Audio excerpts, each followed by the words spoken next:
Students, I am honored here for a special guest today. This is Charity of Ghost Town Metalworks, and I'm super excited because I got to meet her through Instagram and seeing her beautiful artwork. And also, well, I just like a lot of the musical choices, Charity, that you actually pick as well with your post. I think we have a lot of similar background and upbringing with our music, which I love. But I love anyways, it. less important about me and my musical taste, more about you, Charity. Thank you so much for joining us today. Our students are excited to learn from you. Thanks for having me. You got it. All right. So, Charity, we're going to kick it off right away. Just to let our students know, like, what would you say your job title officially is? And then if you could walk us through, like, what does a day in the life of that job entail or look like on the regular every day? Sure. So when you guys get older, you're going to come across pretty much so many forms you have to fill out for a lot of things in life, and they're going to ask for your employer. One of the most wonderful things in life is you can write the word self there.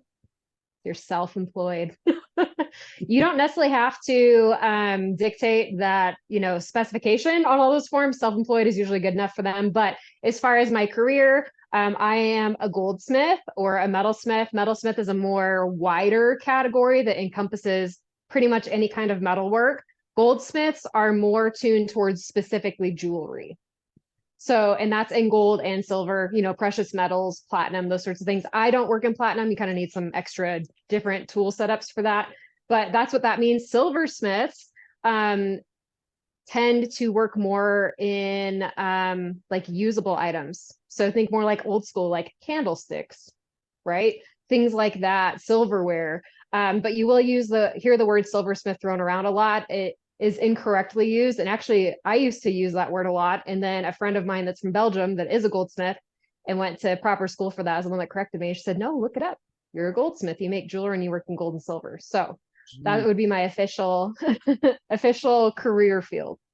Awesome. So, as a goldsmith and as a self-employed human, you're your own boss, right? You have your own company in that, and you're Yep. obviously making jewelry. This is, I'm assuming, like custom jewelry for your clients, or Yeah, and every person that's in this industry is going to have a different business model so that you can totally cater that to whatever you want. My particular business model encompasses a lot of custom work, which means that clients reach out to me. They like my style and have really been wanting, some sort of thing made, and we work together, and there's a lot of going back and forth on getting that planned and dialed in. Talking about budgets, all those things. There's a lot of really good communication skills that have to happen with that, especially when you're starting to get into, custom client realms. And that's where interpersonal communication really came in handy. One of those college classes that you don't think you're going to use much, turns out you do.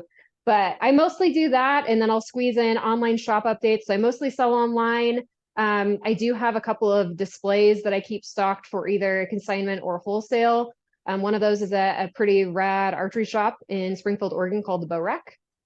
And so I have a physical display there, but I tend to lean towards nonprofits and causes I believe in if I am going to go wholesale. Some artists in my realm do a lot of wholesale and they actually have huge catalogs and they just kind of turn themselves into production machines that might make a whole lot of like one particular item. I really specialize in a lot of one of a kind type pieces. And that's just because as an artist, oh, it's so hard to make more than like 5 of something. mm. So when you mean So, when you mean wholesale, say you design a super cool ring, wholesale would mean like you make 300 of them. Is that what you're saying? What wholesale? well, yeah, wholesale is going to be where you are selling it to someone that they will then you're giving it to them at a discounted price because they're buying in bulk. And it Okay. doesn't necessarily have to be that they're buying like that same thing in bulk. It could be that they're buying a lot of pieces from you. They don't all have to be the same kind of piece, if that makes sense. But you're pretty much giving them like a quantity discount because they're buying so much. And then they turn around and mark it up in their business and resell it for the retail value. So wholesaling can sometimes be really, really hard, especially when you get into a realm like I'm in that has a very high overhead with materials are expensive, right? So wholesale is not ideal. And that's why I kind of reserve that for nonprofits that I really believe in that have storefronts, because then I feel like that little bit of income that I was giving up is going to a good cause. So that's kind of my parameter there. Okay, I love that. Thank you for explaining that. I'm definitely Yeah, not well no versed problem. in the selling of any type of jewelry. And Sure. And just to clarify, so they know what this is, too, the other option, like I was saying, is consignments. There's three options for selling your work. One is like retail, it's direct, like maker to customer, client, right? There's nobody in between. And then you have wholesale, which means you are selling to a business or another individual that is then doing the marketing, and then they're selling, right? So you're kind of like one degree of separation. And then consignment is also the same thing where you're giving your stuff to another business. However, they're not paying you for it up front. There's a certain percentage that's agreed on. They say, oh, well, we have, 20%, 30%, 40%, even 50% consignment rate, which means they display your stuff, they do all the marketing for it. You only get cut a check when they sell your piece, and they take their part out, and then they send you a check, usually monthly or quarterly, depending on the agreements there. all right, cool. Thank you. That's awesome. I never knew those three options. So that was great to know. Yeah. I'd love to dive in then to your creativity, your business in that. Say I'm a client and I'm assuming like maybe I want to get a piece for my wife and I custom made, maybe some bracelets or that. I would reach out to you and then we would go through the process together of like your style versus what I'm looking for as well. And then eventually Yep. think about how much that would cost and work together and eventually agree on a piece that you would make for me. Is that fair to say kind of how Yeah. it works? Yes, and that's where having a website is amazing. Instagram and social media is awesome too, because you pretty much have well, Twitter now you have to pay a monthly thing to be on there, but essentially you have like a free lookbook. People can get on and look at your grid, look at your reels, and see what you do. A website is really nice, especially when you're starting to get into items that cost hundreds and more. To have an official website that has an actual portfolio or a lookbook where they can go through and look at past projects that you've done. And I'm into this. It'll be 7 years here pretty soon. So I've made a lot of projects. And once you have to go through and kind of clear it out. Otherwise, I mean, there's like so many pieces. I used to photograph every single piece and put every single piece on my website. It's kind of a lot for people to sort through. Yeah. But yeah, so they would go through and look at past projects I've done. And most of the time, I would say 9 times out of 10 for my custom clients, they saw a piece that I made that inspired them and they wanted something kind of like a spin-off of that. I do have a really interesting rule with my customs. Unless it's something that is like very minimalist and extremely simple, I will not like remake the same exact piece. Sure. Just because it's out of respect to the previous custom client. Because when you're getting something custom made, you're like, I'm the only one that has this, right? But then also as an artist, it's really weird energy when someone else sends you a picture of somebody else's jewelry from another maker that you know is still making stuff. And they're like, can you make this? And you're like, can you ask them to make it for you if you want that same thing? Just because it's like an honor system kind of thing, Right. But I'll say, well, we can do an interpretation of that and like tweak something. But that's the nice thing about working in the regional stones that I do. I just work in the stones that are in the states around me.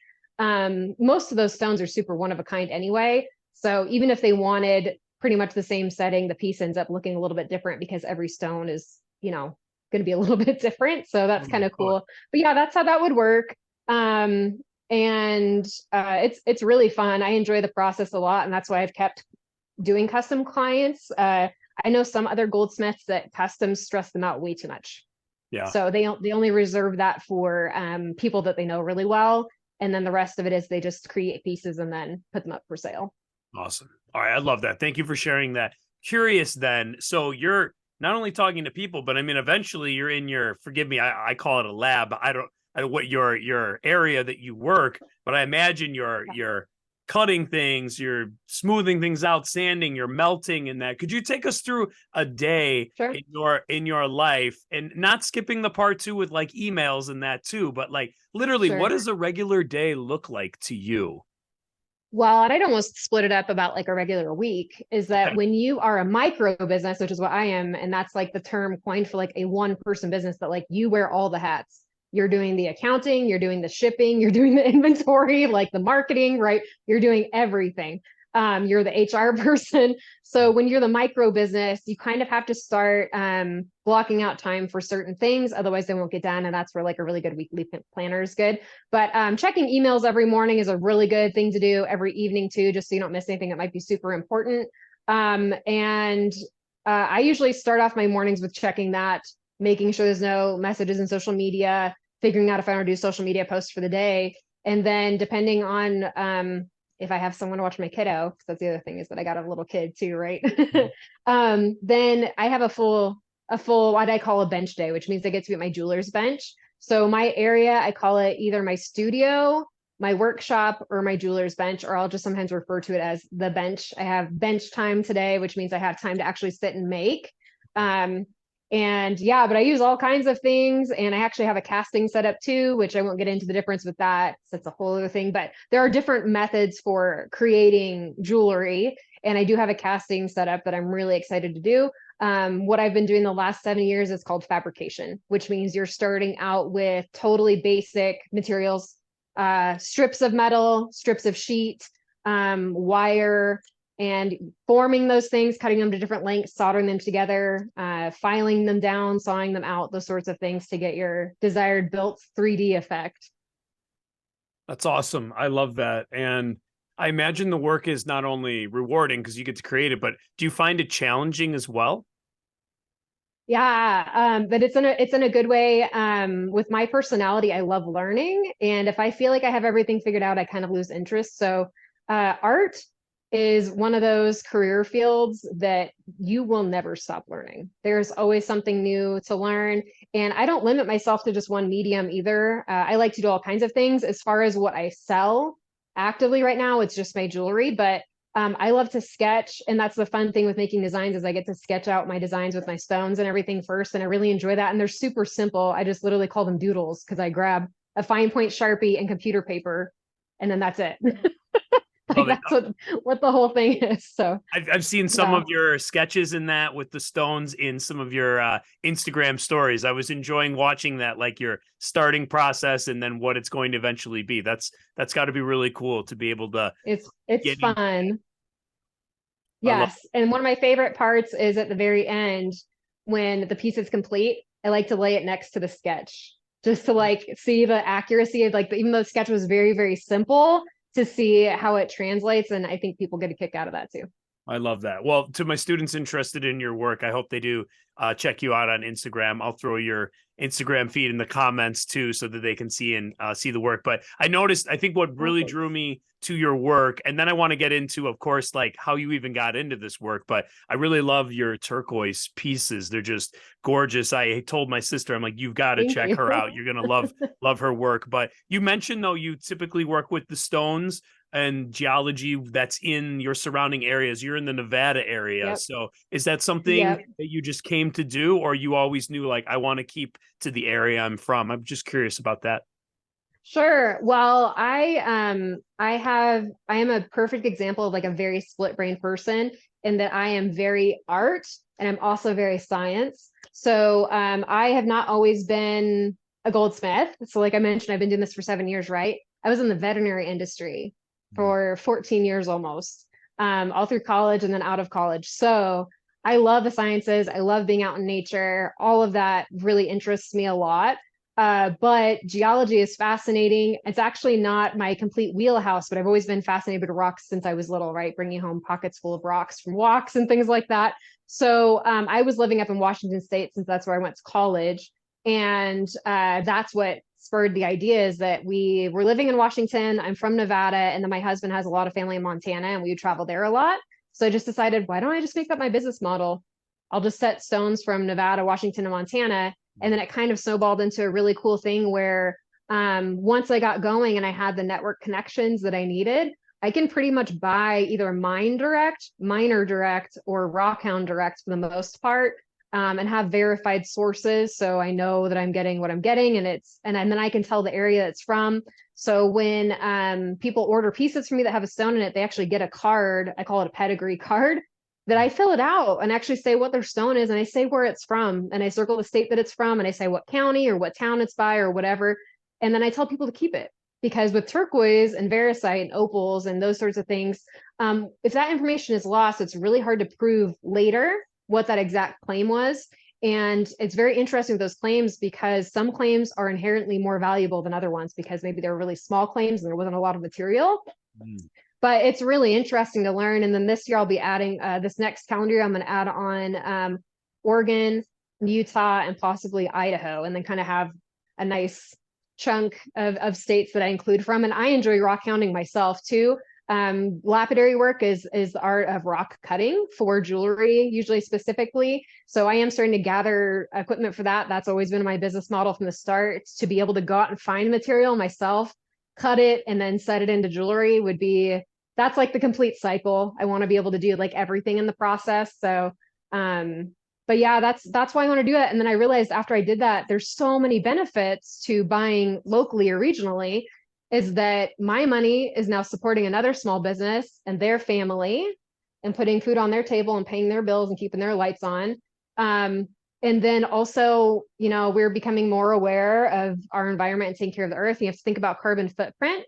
Right. I know a lot of metalsmiths, and I'm not speaking against them or poo-pooing this, but they might buy, you know, labradorite that's from India that's super cheap. It's $2 a stone. But think about the working conditions of those miners there, probably not very good. And then you have to think about the factory setting for the cutting the stones, not good, bad ventilation, lung problems, all kinds of stuff. And then you have to factor in the actual transit from all the way over there, over the United States. So mentally, it makes a lot of sense for me to just try to keep it local.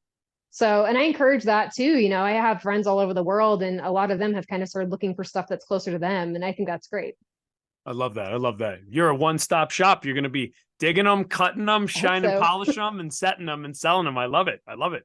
Yeah. And I actually did get to dig a turquoise claim already once. So one of the main kinds of turquoise that I feature is from my hometown area that I grew up in Nevada. And the mine owners have become very good friends of mine because been good for business the last few years, but they actually invited me to come out and mine their claim, which is a private claim. It's not open to the public. And so I actually got to go out with like a handheld jackhammer and like take chunks of turquoise out. And it was like the most addicting thing ever. Kind of like eating Ben and Jerry's ice cream that's like the chocolate chip cookie dough, and like you keep finding the chunks to dig out. That's what it feels like to go with turquoise. Like you actually can't stop, and you're like, oh, it's getting dark. I probably have to go home. I love that. It is really addicting. That sounds really cool. I love that too.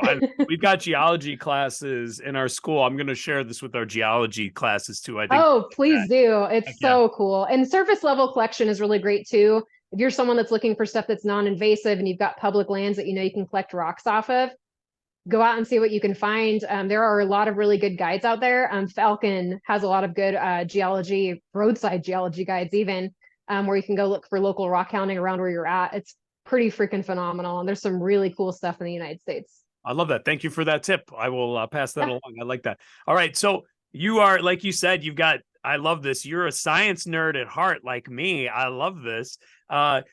Curious then, you mentioned a little bit about it, but so you're in high school and now you were in the veterinarian world and now you're here. Could you just kind of walk us through the steps? Did you sounds like you went to college and that. Just curious, was that right away? Later? Just walk us through that. I think being able to walk in someone else's shoes and hearing everyone else's story is really valuable for students. Sure. So I actually wanted to be a veterinarian since I was a little kid. And so that was the path that I was working towards. And I'll get into the reasons why I opted to not pursue that exact level of that path. But I always loved art too, right? And I was like stringing beads on as a kid, right? So like the jewelry thing has always been present there with the animals and the outdoor thing. So it's all kind of simultaneously existed. And then in high school, I made sure I took art every single semester. And then you get to the point with the art teacher where they just let you come in and kind of make whatever you want, even after school, which is so cool. When it's like not even the assignments and you're going in and making like really weird pottery beads, you know, or whatever. But I didn't know where I wanted to go to school yet. I knew that I wanted to go somewhere that had pre-veterinary. I grew up in a very small rural town that only had one high school, one elementary school, one middle school, less than 100 students in my graduating class. So I was really not drawn to the idea of like going to a big university.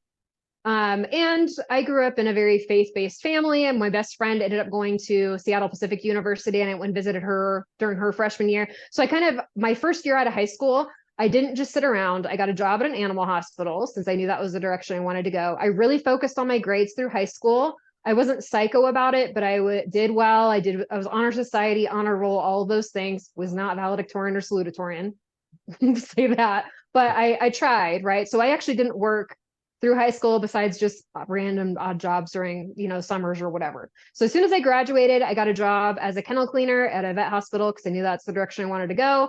I had a great in-state scholarship. So I was going to the community college that was an hour and a half away in Carson City. Found a friend that wanted to do the same thing for my hometown. So we just carpooled together, used our in-state scholarship, got a lot of my really fun gen eds out of the way. Kind of all over the board, but I'm still glad I did it. But I was going to school.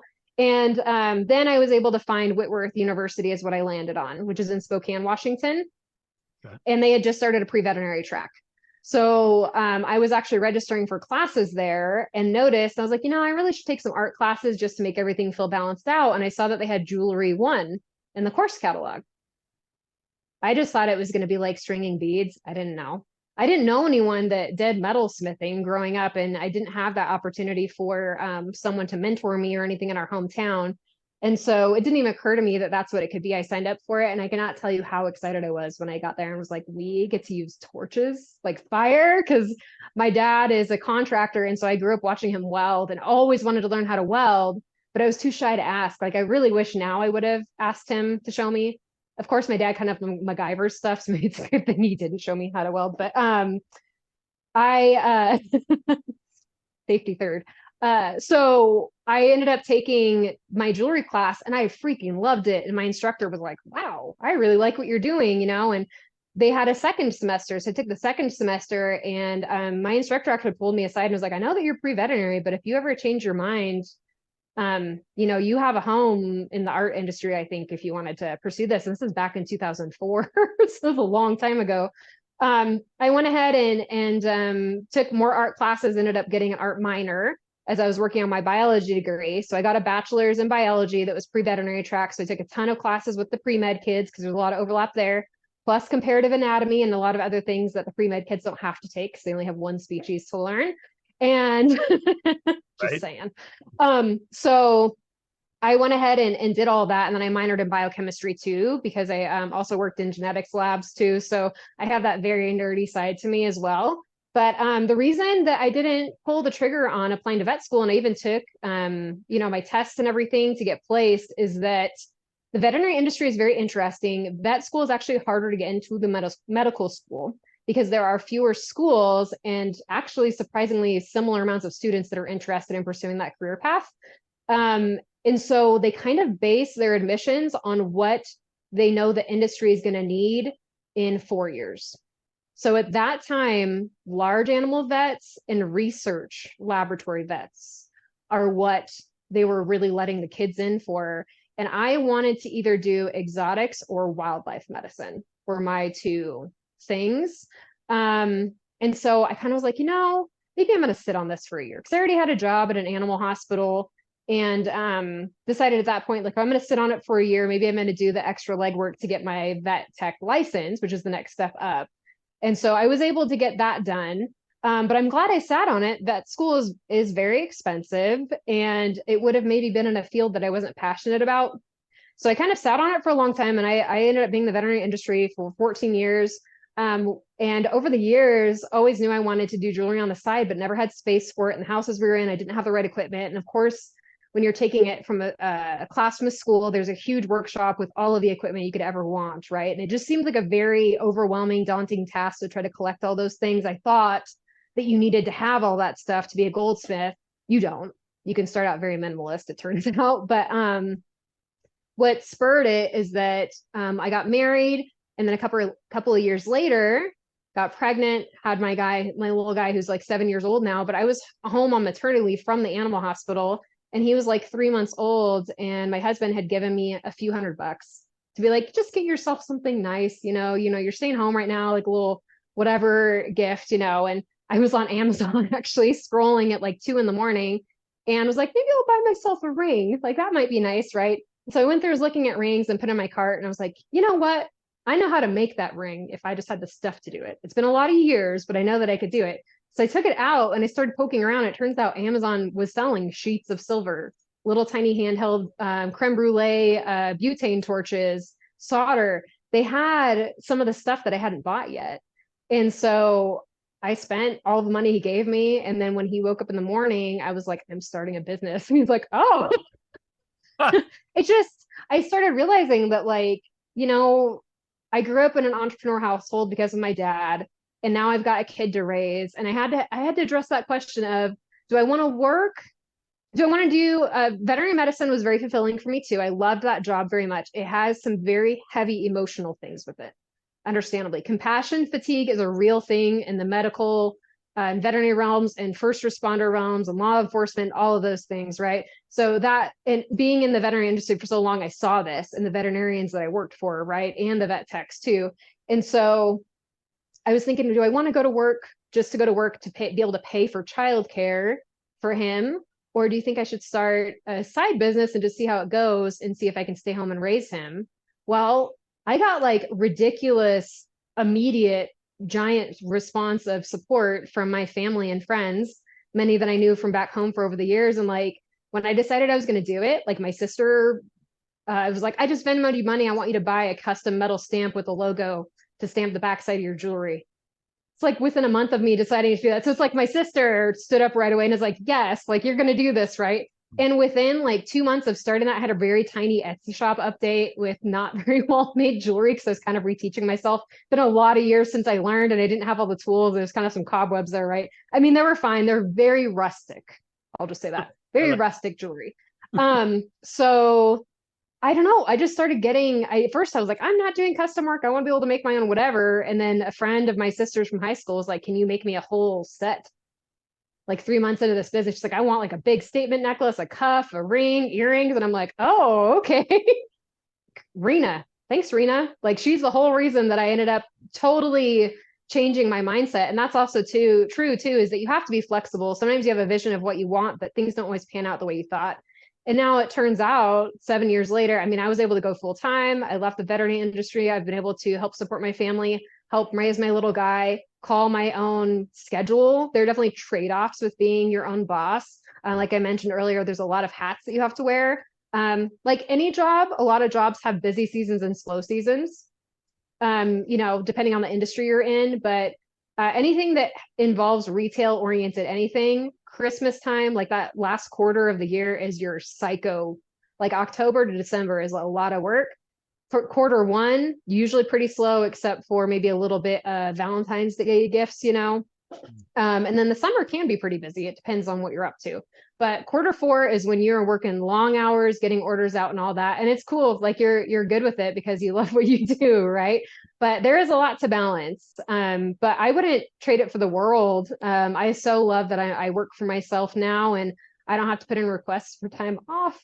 And we've had a lot of conversations with our boys too. I have an older stepson who's 19. He just graduated this, year before, and telling them college isn't for everyone. You don't have to go to college.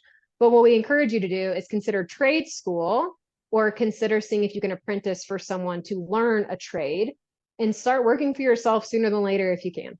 Yeah. Because you end up there are certain things that you need to go to school for. You should, right? For example, a veterinarian, right? You have to go to school.